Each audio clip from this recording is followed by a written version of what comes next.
wa ba'du fa'lam biwujubil ma'rifah wajibin lillahi ishrina sifat Allahumma judun qadimun baqi mukhalifun lil khalqi bil ikhlaqi wa qadrun wa wahidun wa aiqadir muridun alimun bi kulli syai' wa ba'du lan ing dalam sawise madkur ai ba'da basmalah wal amdalah wassalatu wassalamu ala dzikir fa'lam maka uningaken sira biwujubil ma'rifah kalawan wajib kinawruhi min wajibin saking sifat kang wajib billahi maring Allah isyrina ing 20 sifatan apane sifate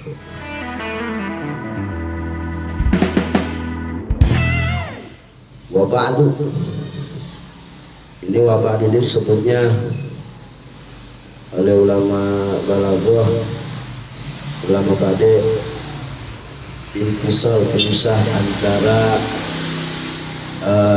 muqaddimah dan apa yang akan dibicarakan. Ini intinya wa ba'du ini menandakan muqaddimah telah selesai. Asalnya bukan wa ba'du tapi wa ba'da. Ya, lafaz ba'du ini salah satu bahasa Arab kalimat yang wajib nempel dengan kalimat yang lain. Jadi dia nggak boleh netral sendiri, nggak boleh istiqlal. Dia harus nempel dengan kalimat yang lain yang nanti kedudukannya itu jadi mudhof ilaih. Ya, maka dikala kalimat ini wajib idhofat kemudian mudhof ilaihnya ditiadakan, maka harus ada tanda. Sebab ini kalimat wajib mudhof ilaih, kemudian mudhof ilaihnya ditiadakan, maka harus ada tanda mudhof ilaihnya dibuang. Dari mana kita tahu? Dari mabni domahnya wa ba'du, asalnya wa ba'da. Maka kalau kita ngaji di pesantren pasti wa ba'du itu maknanya ai ba'dal basmalah, basmalahnya dibuang, walhamdalah, hamdalahnya dibuang, wassalatu wassalamu ala man dzukirnya juga dibuang. Asalnya wa ba'dal basmalah walhamdalah kan panjang tuh, itu mudhof ilaihnya dibuang semua, tinggal wa ba'dunya sendiri. Maka kalau begitu kejadiannya diniatin mudhof ilaihnya tetap di hati ada walaupun lafadznya enggak ada, maka ditandai dengan mabni dhammah wa ba'du, jadi enggak wa ba'da lagi. Atau bisa amma ba'du gitu. Ya.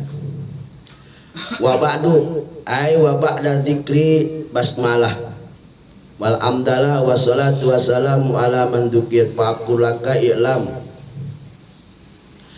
Wa ba'du setelah musannif menyebut atau membacakan basmalah di awal kalam, di awal kitab, walhamdalah lanjut dengan alhamdulillah, ya, kemudian lanjut dengan wassalatu membaca salawat, yaitu summa salatu wassalamu sarmada fa'lam.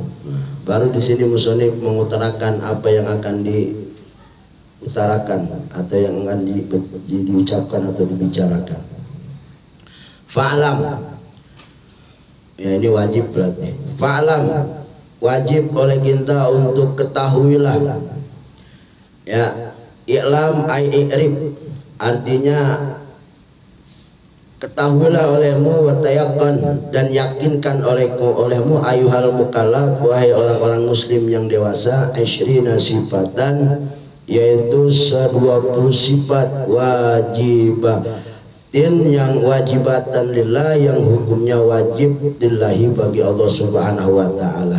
Ingat hukumnya wajib syar'i dengan wajib ilmu kalam itu berbeda, pastinya beda. Kalau wajib menurut syar'i yaitu sesuatu perkara yang Allah perintah untuk dilaksanakan dan perintahnya itu harus sifatnya harus seperti sholat 5 waktu. Cirinya wajib itu apabila dilakukan berpahala, ditinggalkan berdosa. Itu. Namun kalau wajib menurut indal kalam, wajib menurut ilmu kalam, sesuatu perkara yang masuk akal adanya dan gak masuk akal tiadanya. Sesuatu yang masuk akal adanya dan tiada, gak masuk akal kalau tiada, itu namanya wajib. Berarti harus ada. Berarti sifat 20 ini hukumnya wajib, berarti harus ada. Lillahi, bagi Allah subhanahu wa ta'ala. Mau nggak mau berarti yang 20 ini kalau satu aja ditiadakan maka akal nggak nerima. Gitu aja intinya. Jadi yang namanya wajib sesuatu perkara yang menurut akal, menerima akal adanya dan tiada menerima akal ketiadaannya, itu namanya wajib menurut kalam, menurut ilmu kalam. Tuh maknanya ya. Kalau wajib fikih tadi itu sesuatu perkara yang diperintah untuk dikerjakan sifatnya harus, itu namanya wajib. Nah, biasanya cirinya dikerjakan berpahala, ditinggalkan berdosa. Li'anal ma'rifat, bahwasanya kenapa kita harus mengetahui, karena ma'rifat kepada sifat Allah wajibatun, hukumnya wajib. Awal wajibin alal insani ma'rifatul ilahi bis iqoni, paling pertama manusia yang harus ditanamkan mengenal apa dikala dia mukallaf. Yang wajib bagi orang muslim pertama dia mukallaf, yang harus dikenalkan adalah Allah, bukan yang lain. Itu awal wajibin, pertama yang hukumnya wajib sebelum dia mengenal apa-apa. Dikala mukallaf dia dewasa balik, maka pertama yang harus dia makrifat adalah Allah subhanahu wa ta'ala. Itu yang paling pertama. Sehingga untuk mengetahui hal yang lain selain makrifat kepada Allah itu hukumnya belum wajib. Itu dulu dipenuhi. Ya, setelah itu baru ntar yang lain ikut, wajib sholat, wajib sholat, semuanya wajib. Tapi yang pertama ini yang wajib sebelum yang lain. Maka wadar an taklid, maka hati-hati dengan yang namanya taklid, iman ikut-ikutan. Istilah orang bilang mah pengikut buta. Biasanya begitu orang sebut pengikut buta itu. Yang dia nggak diperbolehkan itu pengikut buta, beriman tapi imannya iman buta. Kenapa kita wajib mengetahui alal mukallaf, kepada orang mukallaf diwajibkan mengetahui sifat yang 20 wajib bagi Allah? Sebab wahdat anit taklid, hati-hati, takutlah kau akan yang namanya taklid dalam keimanan. Intinya taklid itu ikut, yakinnya yakin buta, ikut-ikutan doang. Maka payakunu imanuka muhtalifan. Kenapa taklid ini sangat ditakutkan? Karena orang yang imannya taklid muhtalifan. Ini kalau kata kita mah apa, digugat, barang sengketa, tanah sengketa kan gak enak kalau tanah sengketa mah ya. Ya. Artinya iman kita ini disengketain sama ulama. Aduh, yang namanya apa-apa juga yang namanya sengketa mau udah pasti gak enak aja, ricu, ribut ya. Iman disengketain, artinya nanti ada bagian ulama mengatakan imannya nggak sah. Nah, ini paling bahaya. Waliyadzubillah. Mudah-mudahan kita, nah makanya nanti ada pertanyaan. Ini kan kita kan lagi ngaji, Ustaz, gimana hukum iman kita ini? Nah, insya Allah nanti ada jawabannya buat orang yang ngaji, buat orang yang ngaji khususnya. Ini mungkin yang bahaya ini orang yang ngaku KTP Islam tapi nggak ngaji atau nggak mencari tentang yang namanya ketauhidan, keimanan dia. Ini yang rancu Pak ini. Nanti buat orang ngaji jawabannya ada di sini. Yang jawab langsung Syekh Nawawi. Gimana hukum iman orang yang ngaji? Sebab kalau iman disengketain udah bahaya. Kita ini diragu-raguin surga abadi apa neraka abadi. Nggak enak. Nggak enak pokoknya, yang namanya apa-apa juga sengketa mah nggak enak. Bener nggak? Nggak tenang. Punya tapi ngerasa nggak munyain. Namanya sengketa, takutnya tadi tengah jalan ada yang ngakuin, ribut aja lagi. Tadi alasannya karena iman orang taklid itu mukhtalifan, masih diikhtilafkan oleh ulama, disengketain. Faqalu ilam, maka ucapan ilam ini bimana ma'rifat, mananya lebih mendalam daripada sekedar mengetahui. Artinya ini diambil dari dawuhan Allah Subhanahu wa taala, la ta'lamunahumullahu ya'lamuhum, ay la ta'rifunahumullahu ya'rifuhum. Padalika ajba'ahun nadim kaulahu biwujubil ma'rifah. Maka dari lapat ilam ini diikuti dengan yang namanya biwujubil ma'rifah. Berarti di sini mengetahui dengan wajib ma'rifat. Berarti maknanya ma'rifat. Ya. Nah, maka kalau udah begitu berarti lapat iklam di sini maknanya bukan mengetahui tapi mengetahui dan meyakinkan. Berarti lapat ilam maknanya yakin, bukan sekedar tahu. Di bahasa Arab itu begitu, kadang-kadang satu lapat maknanya banyak. Jadi ilam di sini pak lam maknanya a'rif, ketahuilah secara ma'rifat. Jadi pengetahuan secara ma'rifat. Pakai cara-cara supaya lebih mengkerak kekuatan pengetahuan itu yang namanya ma'rifat. Sehingga kalau umpama lapat iklam yang diambil dari alima itu bimana al yakin, bimana tayakon, maka tak ada ilal isna ini, maka dia pasti punya maf'ul, itu punya objek itu dua, sekaligus dua objeknya. Kalau bahasa kita objek, maf'ul, kalau bahasa santinya maf'ul, dua maf'ul, dua objek berarti. Kalau iklam bimana yakin. Adapun kalau bimana arifat tak ada dalam maf'ul wahid. Itu kalau maknanya ma'rifat, maka maf'ulnya objeknya satu, tapi kalau maknanya yakin objeknya dua, maf'ulnya dua. Intaha, selesai, ini mah nggak dipanjang lebar ya. Wa innama abaron nazim bi alam. Alasan sekarang kenapa musonif pakai ibaratnya ilam, paklam gitu. Tanbihan disami, tujuannya satu, untuk ngingetin sama para mustamiin, para pendengar kita semua ini. Tentang apa? Ala anama yalqi ilaihi minal qaul wa yalzamu ibduhu, atas tentang yang bakal dikaji nantinya ya, artinya bait selanjutnya, artinya ngingetin kepada mustamiin tentang apa yang bakal nanti diaji dari omongan-omongan bait-bait itu, dan juga ini masalahnya yaljamu hibdu, wajib untuk menghafalnya. Karena sifat 20 ya wajib dihafal. Li'anna aslu kulli khair, karena hal yang bakal kita dengar nanti bait selanjutnya yang bakal diomongin oleh musannif ini sesuatu perkara yang menjadi asal setiap segala kebaikan. Jadi iman itu, keyakinan itu dasar dari segala kebaikan. Orang mau berbuat baik segede gunung Kelut sekalipun tanpa ada dasar ini, maka itu sia-sia. Kita ibadah juga tanpa dasar ini sia-sia semua. Nah, berarti bahaya juga berarti iman yang taklid ini, yang kalau dasarnya ini hanya ngikut-ngikut buta, pengikut buta disebutnya. Ya.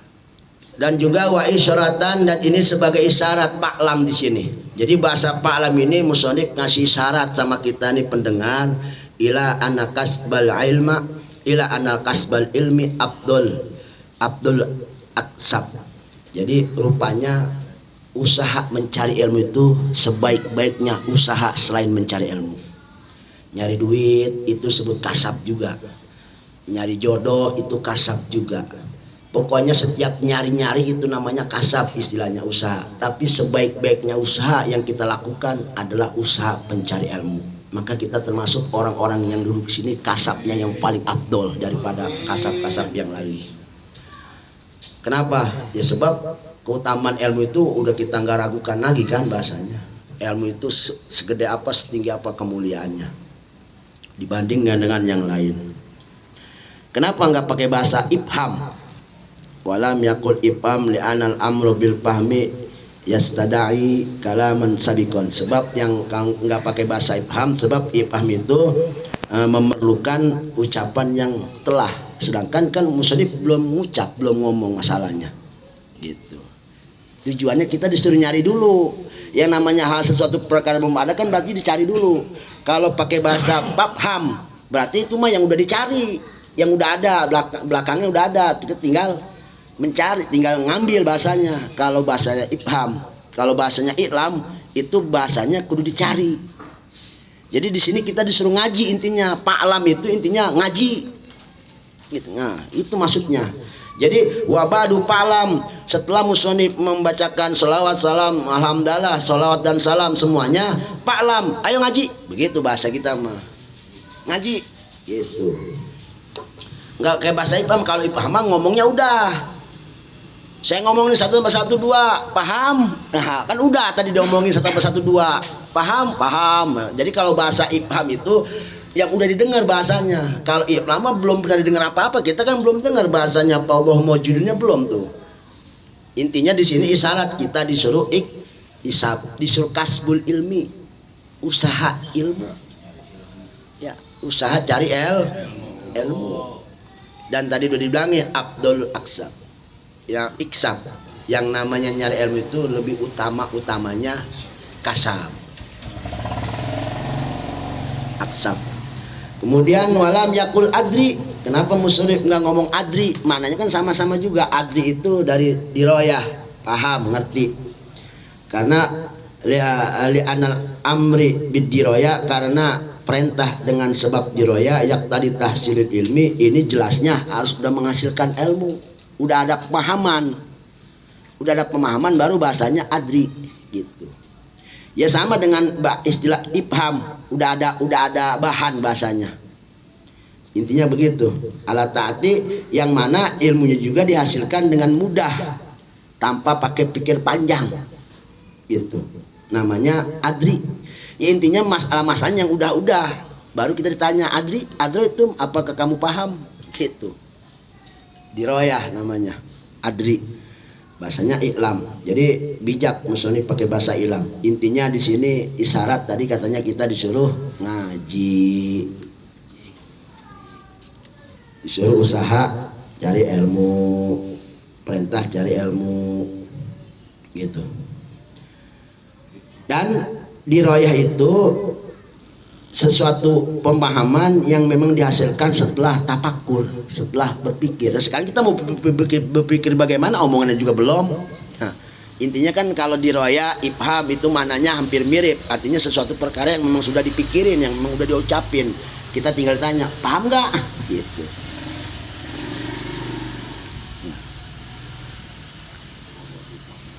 Kemudian kenapa nggak pakai bahasa pakro, bacalah? Gitu. Iqra, bacalah. Nah, karena perkara yang namanya perintah baca itu tentunya memerlukan sesuatu perkara yang dihasilkan dari lafaz-lafaz, sedangkan lafaz-lafaznya belum diucapin, Allahumma judulnya belum. Ya intinya begitu. Kemudian kenapa nggak lafaz fahfad, ihfad, hafalah? Karena yang namanya hafal ya sama tadi salusain anidiai. Sesuatu hal yang bersifat menjaga dari perkara yang sia-sia, sedangkan perkaranya belum ada, apa yang mau dijaga gitu. Ya kita jagain tuh motornya belum ada, kira-kira itu omongan nyambung nggak?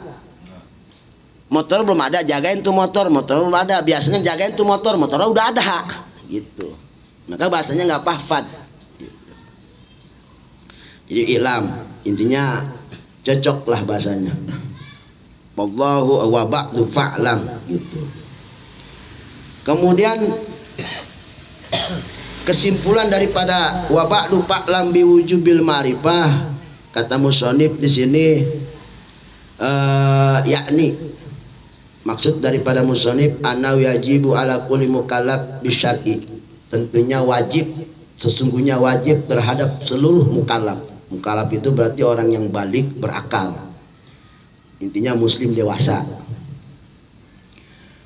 Ayya arifa isyrina, apa yang diwajibin? Dia harus mengenal sifat-sifat isrina sifatan, 20 sifat mufassolatan dengan rinci. Awas, dengan rinci. Ma'atiqadi annallaha ta'ala, dengan disertai meyakinkan sesungguhnya Allah Ta'ala sesungguhnya lillahi, sesungguhnya Allah Ta'ala wajibatun, memiliki sifat-sifat yang wajib, wa kamalah, dan juga sifat yang wajib ini maha sempurna, la tatanahi, yang memang tiada batasannya, cuma Allah yang tahu batasannya. Tatanaha. Kemudian wa hakikatul marifat, hakikat daripada marifat itu hiya al-jazmu, memastikan kekuatan al-muwafiqil haq, yang akur dengan kenyataan, keyakinan yang akur dengan kenyataan. Itu makna daripada makrifat, hakikat marifat itu ya. Kemudian ada dalil yang memang berbuah dari dalil. Kita tahu 1 tambah 1 2, menghasilkan 2 ini direka-reka, dicari caranya kenapa bisa jadi 2, timbul dalil, timbul punya alat, punya alasan kenapa jadi 2. Nah, alasan itulah yang menjadi memperkuat daripada keyakinan dia sehingga akur dengan kenyataan. Nggak memungkinkan orang mengenal hasil tapi dia nggak tahu cara jalannya, nggak tahu alasannya, maka itu disebutnya terima bersih disebutnya. Nah, ini kurang yakin biasanya yang begini. Biasanya yang dihasilkan yang model-model begini kurang meyakinkan. Sebab kalau yang orang menghasilkan sesuatu itu pakai dalil, pakai alasan, pasti akan lebih kuat. Kenapa? Sebab dia tahu ini rasanya begini. Sebab gue tahu cara buatnya itu ada yang namanya cabai. Kita cuma tahu pedas doang tapi nggak tahu cara buatnya, itu kurang yakin. Tapi kalau orang yang tahu cara buatnya dia lebih yakin rasanya itu kayak apa. Kadang-kadang sebelum jelasin juga tahu rasanya. Itu orang kalau yang punya kekuatan pengetahuan pakai dalil seperti itu. Jadi nggak asal tahu, tapi dia tahu alasan elat-elatnya itu, sehingga tumbuhlah kemarifatan yang kuat pada dirinya. Sebagaimana kita mengenal Allah sifat 20 ini pakai dalil. Jadi nggak hanya sekedar wujud bidang bako, tapi kita tahu dalil-dalilnya. Nah, dalil inilah yang memperkuat kita lebih yakin akan Allah wujud, akan Allah kidam, akan Allah bako, akan Allah wahdaniyat dan lain sebagainya sampai 20. Nah. Kemudian baru kita akan diperkenalkan oleh musonif tentang yang namanya orang bertaklid. Kaitannya dengan keimanan, ini yang paling rentan. Sebab tadi kata musonif, faya kunu imanuka mukhtalifan wahdar at-taklid, takutlah kamu akan yang namanya taklid dalam beriktikad, dalam berkeyakinan kepada Allah. Sebab iman orang yang taklid mukhtalifan, ini diperdebatkan oleh ulama. Nah, kita yang ngaji was-was kita ini kayaknya, diterima enggak iman kita. Kalau kita punya iman gak diterima dari kemarin, berarti semua yang kita lakukan ibadah kemarin gak ada yang diterima oleh Allah. Kosong semua nilainya. Hajinya kosong, zikirnya kosong, baca maulidnya kosong, baca burdahnya kosong, baca keselamatan rajabnya, sedekahnya, semuanya kosong karena gak ada iman. Naudzubillah, semua naudzubillah min. Ini yang jadi perbedaan kita, orang-orang non-Islam bersedekah dengan orang Islam bersedekah. Enggak lihat nominalnya, tapi yang Allah lihat keimanan dalam hatinya. Dia bersedekah dibarengi marifat enggak sama Allah. Kalau dia bersedekah dibarengi dengan kemarifatan kepada Allah, maka nilai itu akan lebih dari segala-galanya, bahkan mungkin isi dunia dan seisinya. Ini luar biasanya orang kalau ibadah pakai marifat. Salat 2 rakaat marifat kepada Allah dengan 1000 rakaat tanpa ada marifat kepada Allah, nilainya lebih berat 2 rakaat pakai marifat kepada Allah Subhanahu wa taala. Maka pentingnya tauhid di sini. Nilai ibadah kita akan lebih dari segala-galanya. Makanya ulama baca bismillah bisa tiba, bisa terbang. Bismillah, enggak aneh. Marifatnya lebih tinggi daripada kita. Kiai mah baca bismillah, nyembur orang sembuh dari sakit. Nyemburnya pakai marifat sama Allah. Kalau kita pakai nafsu, wah, iya. Kalau kita masih ada bahasa begitu di hati, nih minum, wah, begitu kita mah. Kalau ulama maka pantas kalau orang dulu mah bilang wali-wali itu timbang baca bismillah aja pelor kagak tembus. Marifat sama Allah. Itu doang yang jadi bedanya. Tinggi mendalam kepada Allah Subhanahu wa taala. Maka mereka mah baru Robbi Firli udah kabul. Kalau kita mah peledes baca Robbi Zikni Allah Marzukni sampai 3 tahun kagak kelar-kelar itu yang namanya tanah sepetak doang dijual. Padahal Allah Marzuknya tiap malam tiap hari. Ma'rifatnya. Jadi jangan salahkan Allah, salahkan diri kita, terlalu bodoh kepada Allah, terlalu jahil kita kepada Allah, terlalu nggak mengenal Allah. Allah Marzukninya mah kencang banget kita, ngegas terus Allah Marzukninya, tapi marifat nggak ada. Makanya kalau semodel ulama-ulama warok mah ya, ulama-ulama warok mah kenapa mereka ya, karena marifatnya itu luar biasa. Air cuma dipegang doang, orang sakit sembuh diminum. Kita ngasih segalon kagak sembuh-sembuh. Marifat yang jadi pembeda itu marifat. Mengenal Allah itu sampai di mana kita. Semakin tinggi kemarifatan orang, akan semakin jelas dirinya terhadap Allah Subhanahu wa taala. Jelas enggak? Berasa enggak kita ke setiap harian kita, kelakuan kita? Pernah enggak kita berpikir, jangan lama-lama 24 jam, sejam aja pernah kita berpikir kalau Allah itu neropong kita, kita merasa dilihat Allah sejam aja? Ada? Enggak sejam, dah semenit ada.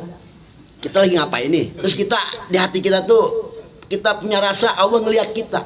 Kita lagi diliatin sama Allah. Kelakuan kita ini sejam aja. Ada. Itu bertanda marifat kita ya segitu nilainya. Maka kata ulama sufi kan, kalau kita pengen tahu takaran marifat kita sama Allah, tanya sama diri kita. Ingat Allah, banyakkan ingat, banyakkan lupa. Berarti itu nanti yang menjadi takaran marifat kita sama Allah. Kerasa nggak? Oh iya, pastilah itu jelas kerasa. Kita akui aja. Ya. Ini beban kita. Ini yang PR kita. Makanya pentingnya ngaji tauhid ya di sini pentingnya. Nah, sekarang wa amat taklid, adapun bertaklid dalam keimanan. Apa yang namanya taklid? Taklid itu al-i'tiqad ma'mun qalil ghair. Punya keyakinan yang dasarnya ucapan orang. Iya, dia ngomong Allah satu, tapi berbicara Allah satu itu ada tersirat ucapan orang. Jadi kayak ngikut bahasanya.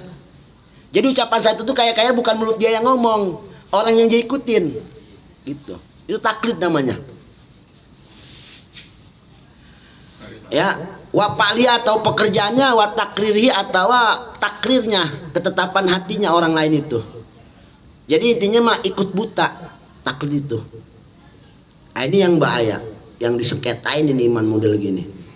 Binggue di marifati dalil, ini yang disebut orang tanpa tahu dalil. Kayak orang demo, lu demo ngapain? Gak tahu, gue mau ngikut aja, orang dibayar itu, begitu kagak jelas itu. Jadi, iya.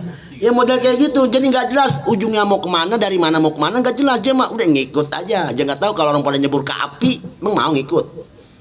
Istilahnya begitu. Lu mau kemana? Itu ngikut aja nggak tahu. Kalau orang mau pada mati semua. Kalau dia tahu begitu, menjaga ngikutkan. Dari pertanyaan tadi jawabannya, bagaimana kalau kita yang pada sedang ngaji nih, yang pada ngaji ini Maya, ya kita nih iman kita jelaskan, kita rasa sendiri, dan kita ngaji, gimana hukumnya? Apakah kita termasuk orang yang disekretain imannya? Alhamdulillah jawabannya kabar gembira. Wa kharaja bidzalika talamidah. Alhamdulillah. Berbeda. Jadi dikecualikan iman taklid. Jadi kita nggak termasuk iman taklid. Alhamdulillah. Amin. Ya, buat talamid, orang-orang yang belajar. Ba'da ayyursidahum, setelah nanti dia mengetahui, mengenal, dengan setelah selesai dia ngaji dari asyahi guru-guru mereka, asyahu guru-guru mereka, liadilati tentang masalah dalil-dalil. Maka Kalau nanti kita selesai ngaji hatam, maka kita pahum arifuna. Alhamdulillah kita termasuk orang-orang yang ma'rifat kepada Allah. Jadi bukan iman taklid. Alhamdulillah la muqalliduna, bukan orang-orang yang taklid. Ini pentingnya ngaji. Nah, sebetulnya kita udah begini aja denger udah seneng banget, masya Allah. Udah bangga kita. Udah termasuk orang yang nggak dikecualikan, nggak masuk golongan orang-orang muqallidin, orang-orang yang imannya taklid. Harus syukur kita sebanyak-banyaknya syukur. Wahtalafa fiman qalada fil aqaid, berbeda dengan orang yang taklid dalam masalah ilmu akidah ala sifatil aqwal. Ini ada 6 pendapat. Mana al awal, yang pertama al iktifa, dianggap imannya cukup, artinya sah imannya. Ditaklid dengan cara taklid. Mal isyan, tapi dosa. Orang pendapat yang pertama nih ya, al iktifa, imannya sah, artinya diakui oleh Allah dengan sebab iman taklid. Tetapi malisyan dibarengi dosa, berarti selama 24 jam iman kita taklid, selama 24 jam kita maksiat kepada Allah walaupun sah imannya. Bayangin dosa 24 jam, per detik kita dosa. Kalau iman kita taklid sampai mati 60, ya taruhlah baliknya 20 tahun. 20 tahun selama iman kita taklid, selama itu pula kita maksiat kepada Allah Subhanahu wa taala. Tapi alhamdulillahnya imannya sah. Kenapa? Berarti kalau imannya sah artinya apa? Artinya dia nggak kekal kalau masuk neraka. Ada waktunya diangkat masuk surga. Tetapi tadi nanggung dosanya itu ya selama dia dari mulai balik sampai mati. Baliknya 10 tahun, umur 60 tahun, berarti 50 tahun dosa sama Allah itu. Setiap detiknya. Malisyan. Inka nabi ahliyatun nadri, ahliyatun nadri, kalau memang dia ini orang yang mampu untuk berpikir, mencari dalil. Artinya matanya sempurna, kupingnya sempurna, akalnya sempurna. Dia mampu tapi nggak mau mencari, nggak ngaji. Jadi dia nggak tahu dalil, kan berarti tahu Allah wujud tapi nggak tahu dalil. Padahal dia mampu, masih talim, dia mampu, sehat. Kecuali kalau emang dia cacat permanen, mata buta, kuping budek, baru itu mah udur. Kalau ini mah dia mampu, akalnya sempurna, sehat, matanya sehat, hatinya sehat, maka kalau dia nggak mencari, imannya sah tapi dosa. Wailah, bagaimana kalau dia nggak mampu mencari? Tadi umpama dia tadi cacat permanen apa bagaimana, maka palisnya orang gitu mah nggak dosa. Kuping nggak dengar, mata nggak lihat, lah bagaimana aja mau ngaji orang kagak dengar, bagaimana aja mau ngeliat kitab orang matanya buta. Itu mah iman tetap sah, dia iman sama Allah, tapi ada keuntungannya, dia nggak dosa. Cuman tadi buta permanen, budak permanen gitu ya. Intinya dia mampu, kan berarti kan dia mampu. Ini mah kalau yang nggak mampu. Hadza wa waladi intiman ulama, dan inilah pendapat yang memang menjadikan pedoman oleh ulama-ulama ya, oleh ulama-ulama kita Ahlussunnah wal Jamaah. Bagaimana qala Iwadul Gomrawi, ulama Imam Syekh Iwadul Gomrawi berkata, in rumtal ilmal asli kun mustahidan wala tuqallid fal khilafu qad bada wal qalatus sahihah syahira isyanu in kana da basirah. Ini pendapat dari bait ini ya. Ini pendapat yang pertama. Ini dalil satu baitnya, yang mana ada yang berpendapat in rumtal ilmal asli, kalau kau ingin mencari ilmu tauhid, pastahid, kun mustahidan, sungguh-sungguhlah kamu ya. Wala tuqallid, jangan sekali-kali kau beriman taklid. Fal khilaful bada, sebab iman taklid jelas itu diikhtilafkan oleh ulama. Wal qaulatu, adapun kaul sahihah yang menganggap bagus, kaul sahih ini yang kaul berarti kaul yang disahihkan. Asyairah yang masyhur itu tetap imannya sah, isyanuhu tapi ama dosa. In kana da basyira, kalau memang dia mampu mencari dalil. Iya, mencari dalil itu lewat ngaji. Salah satunya in rumta, gitu. Ayat tolak tak pababu qala wa qalu dzabasyiru aisyba. Nah sekarang pendapat yang kedua bagaimana? Kalau pendapat yang kedua ada mau iktifa. Kalau yang kedua mah imannya enggak sah. Ya. Ini pendapat kedua, ada mau iktifa enggak sah. Fayakunul muqallid kafiron. Dihukumi kafir muqallid. Naudzubillah summa naudzubillah min. Salam. Ini sebagaimana pendapat yang diutarakan oleh Imam Sanusi. Sebab Imam Sanusi salah satu pengarang kitab tauhid juga. Ada Sanusiyah. Namanya kitab Sanusiyah Imam Sanusi. Qala Abdurrahman Munaili. Adapun Abdurrahman Munaili ini memperjelas lagi ucapan kaul yang kedua ini, kaul mabdin alal mandi taklid. Ini kaul yang diperuntukkan keras dalam masalah jangan bertaklid. Intinya kita beriman itu wajib bertaklid. Keras sekali ini. Ini ucapan yang mengatakan ada iktifa, nggak sah keimanannya. Sebab wa innal ma'rifata syartun fi syartil iman. Sebab makrifat itu syarat sah iman. Berarti kalau makrifat itu syarat sah iman, orang yang nggak makrifat berarti imannya nggak sah. Betul nggak? Wal haqqu, adapun kaul yang lebih benar mah khilafu ikhtilaf dan kaul yang ini artinya sah tetap. Ada yang mengatakan sah. Yang penting tadi isyan, dia tetap masih punya dosa. Tapi ini keras pendapat yang kedua. Kan saya bilang begini, walaupun ada kita ngambil kaul yang saja, tetap yang namanya sengketa mah nggak enak. Intinya mau begitu. 80% sah milik kita, yang 20% pada ribut, tetap nggak enak. Betul nggak? Jadi bagaimana? Ya udah, mendingan jauh dari taklid aja, udah, intinya begitu aja. Daripada kita didebatin sama 6 orang, 6 kaul ini. Kita satu aja kita sengketa sama 1 orang aja ribet banget, apalagi yang 6 orang sengketain. Aur-auran dah. Pendapat yang ketiga, asalis al-iktifa bi malisyan. Tetap pendapat yang ketiga mengatakan sah iman bertaklid tapi malisyan serta dosa. Cuman dosanya mutlakon, secara mutlak. Artinya begini, lu mau taklid imannya itu lu punya kekuatan mencari dalil ataupun tidak. Tetapi karena kau enggak mencari dalil, intinya tetap imanmu sah tapi kamu berdosa. Walaupun kamu mampu ataupun tidak mencari dalil. Sekalipun kamu mampu ataupun tidak, tapi dasar kamu enggak mencari dalil sehingga kamu dinyatakan masih iman taklid, sah tapi malisyan, dosa. Kalau kaul yang pertama kan alasannya kalau memang dia tidak mampu, sah imannya enggak dosa. Tapi kalau dia enggak mampu tapi dia enggak mau mencari juga, imannya sah tapi dosa. Kalau secara alasannya, kalau dia mampu, kalau enggak mampu kan enggak dosa. Kalau yang mutlak, lu mau mampu ataupun enggak sekalipun. Jadi benar-benar harus diusahakan sampai kepada tahu bahasanya, supaya nggak sampai kepada perdebatan sengketa kaul yang ketiga. Berarti orang gempor, orang setruk, kalau dia belum marifat harus cari kemarifatan dia kepada Allah. Mau nggak mau berarti kalau kaul yang ketiga mana mutlak bahasanya. Tuh.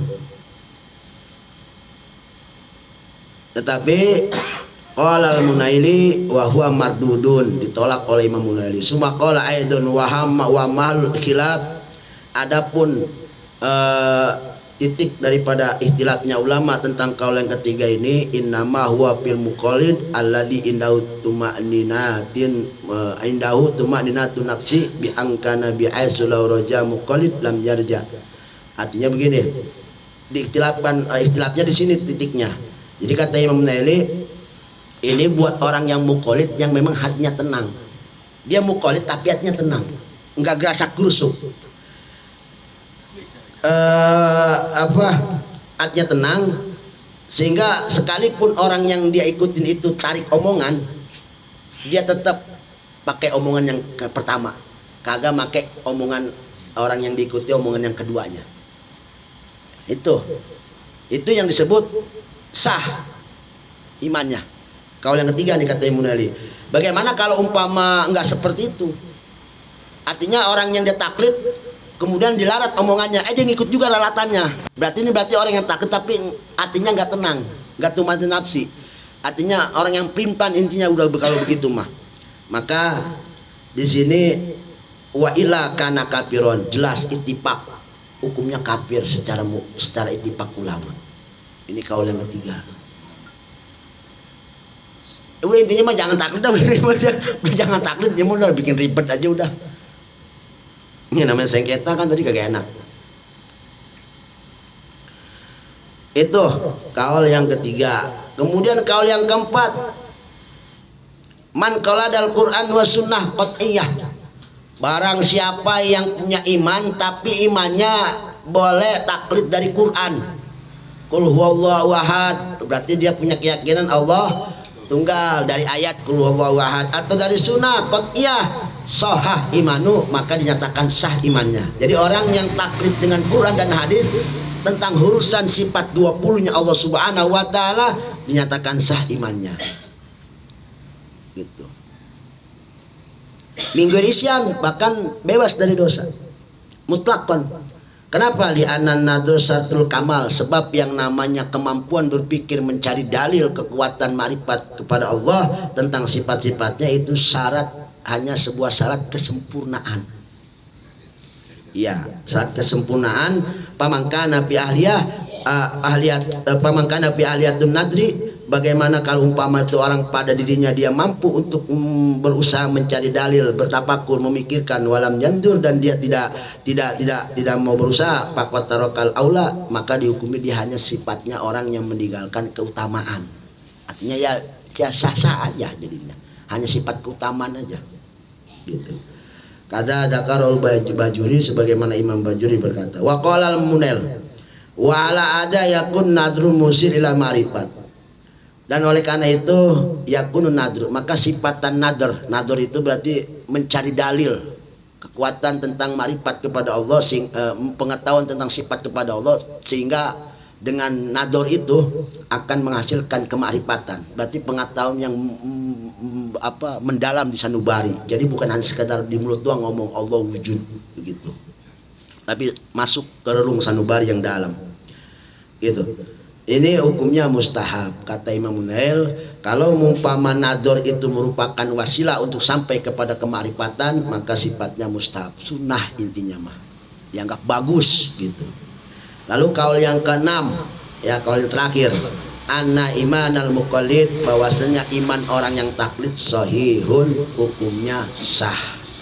Tapi wa yahrumu alaihin nadru, dan diharamkan bagi orang berpikir tentang masalah sifat-sifat 20 Allah wa wahmahun alamal khutbil falasafah, ini disangkutkan, dikaitkan kepada nador, pemikiran-pemikiran yang memang bercampur dengan falasifah, falsafat gitu.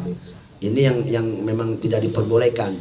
Kalau dia pemikirannya dicampur dengan falsafat untuk mengenal Allah, maka mending jangan nador, mending jangan munadoroh, mending jangan mencari dalil. Kalau umpama dalilnya ini, pemikiran dia ini dicampur dengan hal-hal falsafah, filsafat sesat itu Yunani, ya, Aristoteles kan gitu ya. Banyak filsafat itu yang tenar. Beres sudah tentang masalah muqallid. Maka kita tahu sekarang betapa pentingnya hal ini. Betul apa enggak? Oh, penting bukan main. Ya. Itu. Ya, mudah-mudahan kita orang-orang yang dijauhkan dari sifat-sifat taklid, mobil khusus tentang keimanan, sebab ini diperdebatkan oleh ulama. Ya, diperdebatkan oleh ulama.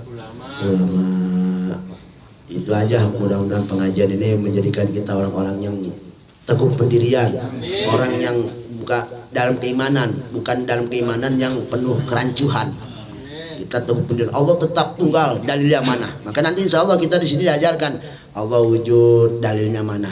Ada nanti. Allah wujud, dalilnya mana? Dalilnya bahkan kita dikasih dua, ada dalil akli, ada dalil nakli. Jadi kita beriman kepada Allah itu, untuk tumbuh kemarifatan itu, mencari dalilnya itu bisa lewat dua, bisa lewat nakli, berarti kita melihat ayat Quran. Ya, misalnya wahdaniyat qul huwallahu ahad, berarti kita tambah yakin wahdaniyatnya Allah karena kita membaca tahu daripada qul huwallahu ahad. Ya, Allahu alimun basir, berarti kita nanti situ lebih kuat lagi tentang meyakinkan sifat Allah alim dan basir dari ayat yang kita baca itu. Itu namanya kita memperkuat dalil lewat nakli, lewat melihat Quran atau hadis Rasulullah, atau lewat tapakur, lewat akal, lewat logika. Logikanya begini, Allah wujud, Allah ada. Kalau Allah nggak ada, berarti alam juga nggak bakal ada. Kenapa Allah ada? Ya karena alam ada. Kenapa alam ada? Berarti kan ada yang buat, ada yang bikin. Allah subhanahu wa ta'ala, Tuhan yang kita sembah dan kita yakinkan Allah itu sifatnya Khaliq, sang pembuat, dan Allah sang pembuat dan Allah nggak dibuat. Kita, kenapa kita disebut makhluk yang dibuat? Karena awalnya kita tiada. Kita lahir tahun berapa? 80, 79 ada? 80 nongol, berarti kan kita tadinya nggak ada. Ada, berarti kita ada yang ada yang bikin. Ada yang buat, ada yang bikin. Siapa yang bikin? Oh, alam itu mah rahasia, itu mah rahasia produksi rumah tangga. Contohnya ada air nih, air. Tadi ada nggak nih air? Nggak ada. Ya kan? Sekarang ada. Berarti ini air makhluk. Tadinya nggak ada, jadi ada, namanya makhluk. Yang disebut Khaliq itu ada dan tiada yang membuat, itu namanya Khaliq, sang pencipta sejati, sang pencipta sejati. Kalau kita mah makhluk yang dibuat. Yang buat kita juga makhluk juga, karena dia juga dibuat. Ini rumah tadi ada nggak? Ini rumah ada nggak tadinya? Ada, berarti makhluk. Tadinya nggak ada jadi ada, itu namanya makhluk yang dibuat. Berarti sebab perkara yang dibuat itu awalnya nggak ada. Setiap makhluk itu namanya yang dibuat. Setiap perkara yang dibuat awalnya nggak ada jadi ada. Ini papan reklame tadinya nggak ada, ini ada nggak? Jadi ada, berarti ini makhluk. Yakin kita makhluk gitu. Ya, maka baru di sini mulai Allahu maujudun qadimun baqi mukhalifun lil khalqi bil itlaqi. Diberes tentang masalah taklid. Ya, mudah-mudahan kita sebagai orang yang intinya kita diistiqomahkan dalam urusan thalabul ilmi, karena apa, bagaimanapun ini modal kita. Nanti intinya mah kita nih ngaji boleh rame-rame, tapi nanti mah berhadapan dengan Allah kita masing-masing, nggak ada kasangkut paut dengan si A sama si B. Kita ibadah rame-rame nih ya. Karena mau menghadapin Allah masing-masing, ntar tanggung jawab masing-masing. Iya, tanggung jawab kita masing-masing. Intinya kita saling bersinergi, nggak mungkin yang ngaji di Kobong Google satu orang doang, kasihan juga ntar yang ngajar sama yang belajar, dewekan aja. Yang kita rame-rame saling bersinergi, ya jadi ngasih semangat masing-masing buat ngaji, kan begitu. Ini intinya kita kumpul-kumpul, biar jadi kuat sinergi sinergi kita thalabul ilminya. Itu kan jadi ibadah, nilai ibadah juga. Makanya dalam perkumpulan kebaikan itu utamanya banyak sekali, padilannya banyak sekali. Salah satunya support sama orang lain dalam perbuatan baik, kan luar biasa itu. Jadi selain kita menjalani kewajiban, kita support juga sama teman kita ngaji. Jadi kalau orang begini kan jadi ada semangat, dorongan. Berarti itu luar biasa keutamaan padilan, dan saya yakin itu ada nilai tambah dari Allah Subhanahu wa taala. Selain kita menjalani kewajiban nyari ilmu, nilai tambah nyupport orang lain dalam ibadah. Jadi nyemangatin orang ibadah itu perintah. Bukan itu aja, bahkan Rasulullah seneng kalau ada umatnya disenengin. Itu mau masalah apa aja. Berarti orang yang ngaji ngerasa seneng temen yang ngaji, berarti Rasulullah senyum sama yang ngaji. Oh, berarti intinya merembet kemana-mana. Berarti kita kumpul begini, itu fadilah utamanya merembet kemana-mana. Berarti pantas kalau yang namanya majelis taklim itu disebut pahala paling segede-gedenya pahala, ya karena dari satu titik itu nyebarnya kemana-mana kebaikannya itu jadinya. Kebaikan dari Allah, kebaikan dari Allah, sisi apanya. Belum dari kebaikan dari Rasulullah, sisi apanya. Berarti menyebar ribuan kebaikan perkumpulan ini intinya. Gitu. Kenapa banyak orang yang kurang respon dengan pengajiannya karena tadi kurang mengerti itu ya, dari satu titik menyebar kemana-mana titik, ya kan. Selain kita ngasih support udah satu ibadah, kemudian Rasulullah senyum merupakan ibadah. Nanti dari senyumnya Rasulullah akan tumbuh syafaat, rahmat, segala-galanya tumbuh semua. Jadi limpahan kebaikan karunia dari Allah, bahkan kecintaan Rasulullah akan selalu namplok terus, tampias sama kita. Amin amin ya robbal alamin. Sekarang mah nggak berasa, ntar berasanya sakatul maut, berasanya di sakatul. Saya baca kitab, ada satu yaitu kitab Nasudiniyah, itu saya masih ingat Nasudiniyah ya, setamat kan pengajiannya, dan masih halaman awal itu saya ingat, dan itu saya baca sendiri. Seorang waliullah, mungkin kita kalau kita bicara namanya waliullah berarti itu pikiran kita tuh udah luar biasa ibadahnya, bener nggak? Yang namanya wali ibadahnya bener nggak? Ibadahnya aja sajadahnya ngambang, sholatnya, wah luar biasa. Udah kebayang lah yang namanya, kalau yang namanya wali, udah kita yang namanya ibadah udah kebayang ibadahnya seperti apa. Cuman ada rata-rata dan hampir mayoritas semua para wali ada yang paling ditakutin dalam hidupnya. Satu doang yang paling takutin.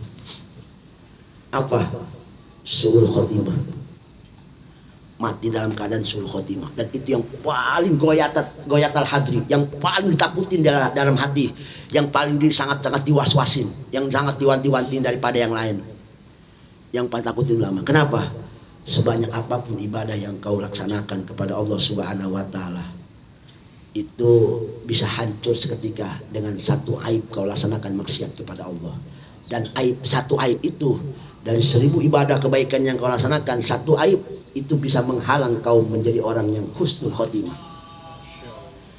Jadi wali itu takut, dia merasa, yang kita tahu ibadahnya luar biasa, tapi dia takut salah satu aja maksiat kepada Allah. Kalau dia lakukan umpama kemaksiatan kepada Allah, takut ini yang menjadi portal penghalang tembok dia mendapat husnul khotimah. Itu pangkat wali yang kita tahu ibadahnya 24 jam full. Dia aja masih takut sama kesalahan sekali aja, melakukan kesalahan satu kali aja, karena satu kali itu bisa menghancurkan ibadah dia, dan itu menjadikan modal dia jauh daripada husnul khotimah, jadinya su'ul khotimah. Kira-kira kita yang ibadahnya asal-asalan, masih acak adut, masih ugal-ugalan, ya nggak tahu yang mana yang rem, nggak tahu mana yang ngegas, ayo aja kita mah ngegas rem, ngegas, hancur aja udah kita mah jadi ibadah. Nggak takut kita masuk khotimah. Mungkin kita mendengar waliullah Syekh Barsiso matinya konyol. Wali Syekh Barsiso matinya konyol, waliullah. Kita yang bukan wali apa-apa, wali murid doang kita. Kagak takut kita masuk khotimah. Sul khotimah itu mati nggak bawa iman. Jadi kalau orang mati sul khotimah, neraka abadi. Tapi kalau orang husnul khotimah, insya Allah walaupun neraka, tapi ada waktunya masuk surga. Husnul khotimah itu yang kita harapin. Kalau husnul khotimah abadi neraka, mati nggak bawa iman masalahnya. Itu yang kita takutin sama sekali. Berarti ibadah kita selama hidup itu sia-sia semua. Pas akhir habis semua itu, nggak ada apa-apanya. Neraka kita abadi. Ya Allah biha, ya Allah biha, ya Allah bihusnul khotimah. Itu banyakin doa itu, banyakin baca itu aja. Intinya apa? Dari ini kita ngambil pelajaran. Sebanyak apapun perbuatan baik yang kau lakukan, jangan pede. Jangan pede. Anggaplah kita nggak bisa berbuat baik. Sebab sekali aja kamu kesalahan, bisa jadi itu kesalahan yang menjadi penghalang kamu mati dalam keadaan la ilaha illallah Muhammadur Rasulullah. Dan sebaliknya, jangan pesimis kalau kita banyak dosa. Sebanyak apapun dosa yang kita lakukan, ada kebaikan sekecil kita lakukan, mudah-mudahan itu menjadikan kita lantaran mati dalam keadaan husnul khotimah. Jadi yang berbuat baik, kita doakan biar selalu istiqomah dalam kebaikannya, dan kalau bisa bertambah-tambah setiap hari kebaikannya. Dan yang banyak dosa, jangan lupa sering-sering berbuat baik. Mudah-mudahan kebaikan itu bisa menghapus dosa kita yang sebanyak-banyaknya itu. Sebab Allah ikhlas dan ridho.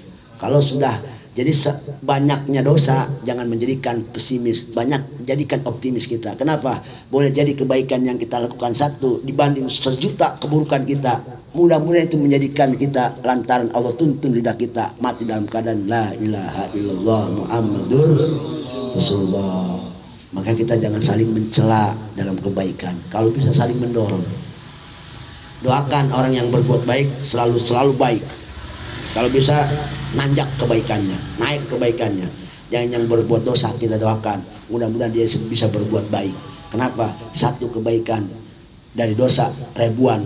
Kalau Allah sudah ridho, Allah nggak bakal pandang itu dosa keburukan yang jutaan itu. Mudah-mudahan kita termasuk di antara dua itu. Amin amin ya rabbal alamin. Wallahu a'lam bishawab. Alhamdulillahirabbil alamin.